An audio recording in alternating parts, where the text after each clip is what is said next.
filed a notice of tender payment. I'm challenging the jurisdiction. Actually, that's not correct. The file indicates that you submitted an affidavit of poverty. On the order, it did not specify how to pay. It was your obligation. Mr. Freehoff, please ma'am, I need to finish what I have to say. You cannot make a ruling over something that you don't know. I'm sorry, Ms. Ballard. You cannot make a ruling over something you can't know. You saying you don't know is an unacceptable response. Ms. Ballard, what?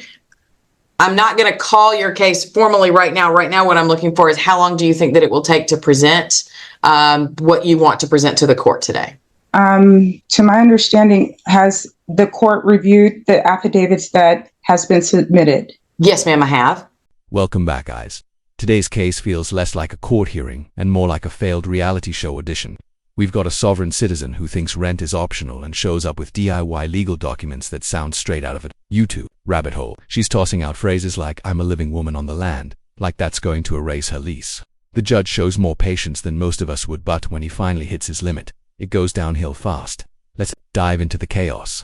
Okay, so what can I expect as far as procedure? How will this hearing go? Well, so typically what will happen, because you are the movant, you're the person presentation that you would want to make. Sometimes people choose to do that. Some people don't choose to do that.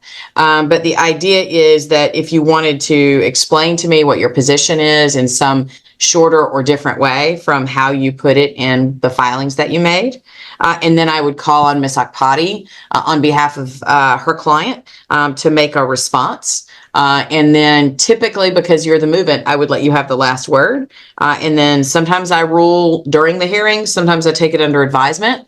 It just depends on the circumstances. But if you wanted to make a presentation to outline verbally for me what you believe are the important issues, how long would that take? I'm not sure. To my understanding, with this hearing, I was under the understanding that the affidavits that have been presented are fully understood, and that based on what I have submitted, that there would be a proper decision and ruling. Okay, so I'm interpreting that, Ms. Ballard, as you wanting to rest on the materials that you've sent, and that's perfectly fine. Ms. Akpati, what presentation, if any, did you intend to make? I'm just trying to get a time idea of how long this might take. 5 minutes, Your Honor. Okay. From my position, I filed an affidavit of priority interest in the property. I don't understand how we can be at this point when I'm not a tenant and there's no contract for being a tenant. The other party, the opposing party, says that they have interest in the property, saying that they have a sheriff's deed, which is what it's a color of title. It's not the title. There's no position of equity with that sheriff's deed. So to my understanding, with there not being a contract, and I'm challenging the jurisdiction of this other entity, I'm requesting that this motion under the titles, under the Rule 60B, this is thrown out. It just, we don't have a contract. There's nothing to really argue here. So, it's clearly displayed and stated in the affidavits that I submitted. And bottom line, we don't have a contract. The other entity does not own this property. Okay. I have priority interest and equity in this property.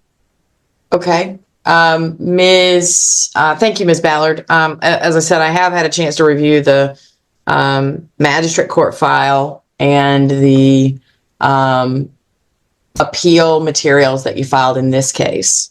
One question I did have, Ms. Ballard, is that part of the so part of the order that was entered against you, which you are challenging here, right? That the magistrate judges, the purpose of this action is because the magistrate judge entered an order that said that you were not entitled to possession, and that, and you're challenging that order. And I understand that part. But part of the order also requires that for you to challenge it, you're required to make some payment into the registry of the court. And my looking at the system, I don't see that any payments have been made. I think that that's part of Ms. Akpati's argument in a brief that she filed a couple of days ago, that you have not made a payment into the registry of the court to preserve your appeal rights. Can you tell me about that? If you have made a payment, and maybe I just don't have it in my system, or if you haven't made a payment, can you tell me the basis for that? I have. They did not ask for rent. They didn't put in an affidavit to ask for rent. So, and there's no contract. But I have paid into the court of registry. The paperwork is there. Can you tell me how much you paid into the court registry? All of it. It's on a continuous basis until this matter is resolved. The last month and the remaining balance, everything is in compliance with the order from Magistrate Judge Brooks. Ms. Akpati? Your Honor, just to get straight to the point, no payment has been made. I did call the court this morning, and there has been no payment made. So if Ms. Ballard is saying that she has made the payment, could she provide to the court some form of evidence showing that she's made the payment? Because, again, as of 15 minutes ago, no payment has been made, or the court is not aware of any payment being made. Yeah, I have looked in both the magistrate court file, which is often where those payments will go, and I've looked in this action, and the financial documents don't indicate that any payment has been made in either case, other than the original, I think, $103 filing fee that was paid by the defendant in the magistrate court. I don't see anything that indicates payment. I'm happy to follow up with the court because sometimes the clerk gets a little bit behind, but do you have any documentation regarding when you made those payments or the amount of the payment? It was a couple weeks ago when I filed it into the court of registry. Okay, what did you file? Did you file like a proof of payment, or what did you file? It is basically a money order. I apologize. I need to take a brief break for something. Hold on just one moment. Okay, Ms. Akpati and Ms. Ballard, I apologize for that brief interruption. Okay, so where we are right now procedurally is that She seriously handed in a homemade financial document like she'd invented her own currency. Sorry, but unless it's backed by a bank or recognized by the Treasury, it's not a negotiable instrument. It's just arts and crafts. This isn't financial sovereignty. It's delusion wrapped in glitter glue. there is a dispossessory order that was entered by Judge Brooks on December the 7th. Respectfully, Ms. Ballard, I don't, if you can provide me with some documentation of the payment, I'm happy to pursue that with the clerk of court and find out if there is some issue with it being credited to the wrong file or something like that. But absent any such documentation, there's no evidence that the required payment has been made. So I tendered a payment into the court of registry. If my payment was not accepted, I would not have received a case number for this. It had to have been in order to get this case number. Well, actually, so I have to feel that. Actually, that's not correct. So the file indicates, Ms. Ballard, the file indicates that you submitted an affidavit of poverty and that poverty affidavit was granted for the filing fee. So you didn't have to pay a filing fee to be able to open this case. Respectfully, I tendered a payment in the magistrate court. Right. I'm not questioning, Ms. Ballard, that you did. What I'm saying is I need some documentation of that payment because there's no such payment reflected in the magistrate court. And so if you have a receipt if you have a copy of the money order, if you have even a bank transaction indicating where you withdrew that money from, or where you obtained the money order, that would be some information that I could then go to the clerk and say, hey, I've got a party telling me that they made a payment and there's no record of it. Can you help me find this payment and why there's no record of it? According to law, I tendered the payment, and I don't know if there's some type of mix-up between both courts, but I filed it in both courts. The tender of payment is there respectfully. Otherwise, I would not have been able. They even said this has to be satisfied in order to get a new case number for this appeal. Ms. Ballard, I understand that. All I'm asking is, can you tell me what was the amount? When was the payment? Where did you get the money order from? That's the type of information that I would then be able to go to the clerk and confirm that information. And then they might be able to track the payment and figure out where it went if you made the payment. All right, can you hold one moment while I get the information? Thank you kindly. Yes, so let me just turn on my camera real quick. Okay, so yes, ma'am. I filed a notice of tender of payment into the courts, and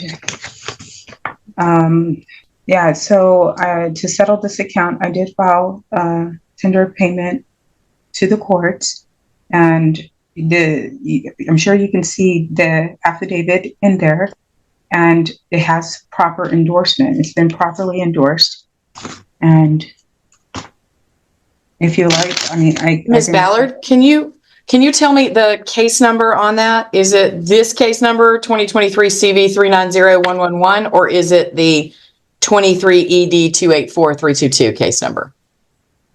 It's 23 ED 284-322. Okay. Give me a moment to look in the file and see what I can locate. Okay. Give me just a second. Thank you. Okay. Thank you for your patience as I've sort of worked through this. Ms. Ballard, Ms. Akpati.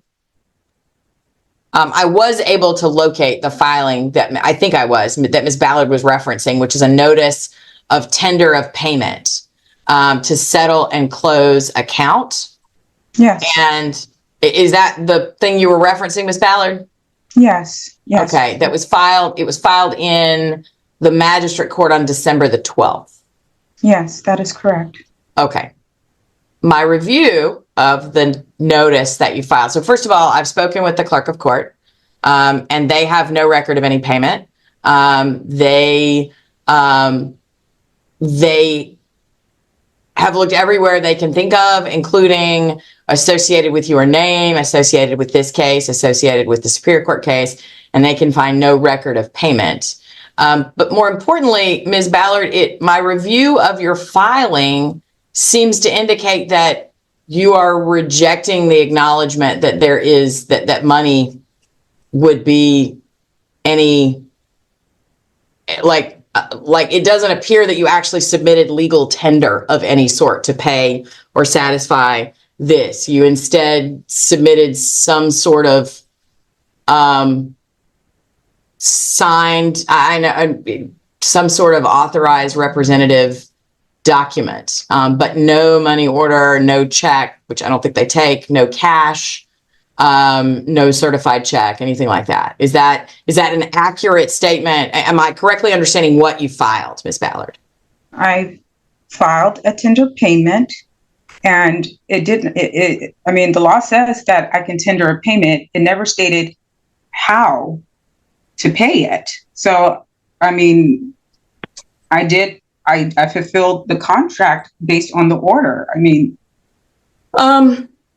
Ms. Akpati, other than the motion that you filed regarding the lack of payment and your statements here that there has not been a payment, what is your position on behalf of your client on this matter? My position is that this matter should be dismissed. Ms. Ballard has to comply with the order of the court before filing this appeal. And so I have reviewed what you filed now that I understand what I was supposed to be looking at.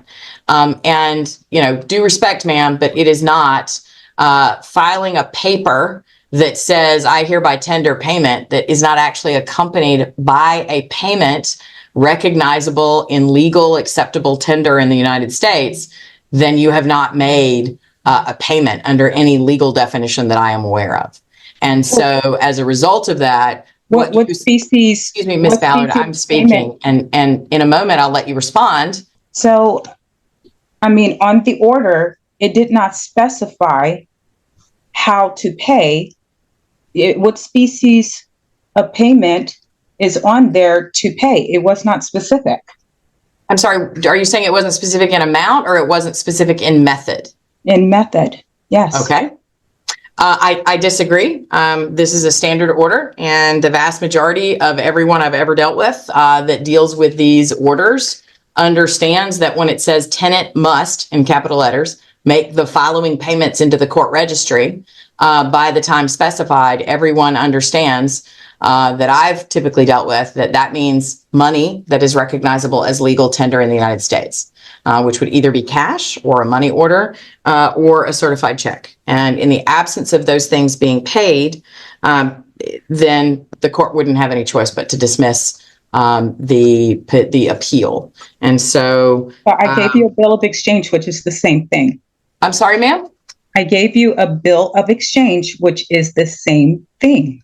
No, ma'am, it's not. A bill of exchange is not recognized as legal tender in the United States, and therefore it would not satisfy the requirement that tenant must make the following payment into the court registry. Will you be so kind to confirm under what law? For that reason, I am dismissing case number. I mean, ma'am, I object. I object. I mean, it's there. Under what law does it say that it is not a legal payment, a legal tender? So, in all honesty, I don't know the answer. I could do some research and find the answer, but Ms. Ballard, it's your obligation as the movant to provide the information that the court requires in order to understand your case, to accept your case. And you have not provided me, more importantly, with any documentation or a legal citation that would provide me with some sort of basis to accept your providing me with this note of exchange as legal tender. As I said, my understanding of the law is that a note of exchange is not legal tender recognized in the United States, and therefore it does not constitute a payment. You have not provided me an answer, but under what law? Yes, ma'am, I did. The answer I gave you was that it was your obligation. Mr. Freehold, please mute Ms. I need to finish what I have to say. Mr. Freehold, please mute Ms. Ballard if she's going to continue to speak over me. Thank you. Ms. Ballard, you've been muted because you continue to speak over me, which is disrespectful to the court. I'm not trying to be respectful. You're Ms. Ballard, me and not properly. You are continuing to speak, and Ms. Ballard, stop. I understand that you do not like the outcome. I understand that you believe that that legal tender or notice of exchange that you gave me should count, but it does not. The answer to this question is that the order that was entered says that tenant must make the following payments into the court registry, and there were no payments made into the court registry, and the filing that you submitted does not constitute a payment of legal tender into the court registry and does not constitute compliance with the order that you make a payment into the court registry. And therefore, the case is going to be dismissed. Case number 2023 CV 390111 will be dismissed for lack of payment. Anything else that the parties need? Ms. Ballard, you may pursue whatever appellate rights you wish to pursue. You cannot make a ruling over something that you don't know. I'm sorry, Ms. Ballard. You cannot make a ruling over something you can't know. You saying you don't know is an unacceptable response. Respectfully. Ms. Ballard, as I said, my answer was, if you would like to direct me to case law that says that what you submitted is legal, Ms. Ballard. And that's how it ends, another sovereign citizen fantasy crushed by reality. You can argue with your landlord or your mirror, but courtrooms don't play along. This wasn't a legal debate, it was conspiracy cosplay versus a judge who's seen it all. These people put so much energy into fake documents and fringe code quotes when they could have just paid what they owed. The law doesn't care if your nonsense is in bold caps and notarized. It always ends the same. More paperwork, more court, and more embarrassment. So what do you think, denial or delusion? Let me know below, and hit like and subscribe for more court chaos. See you next time.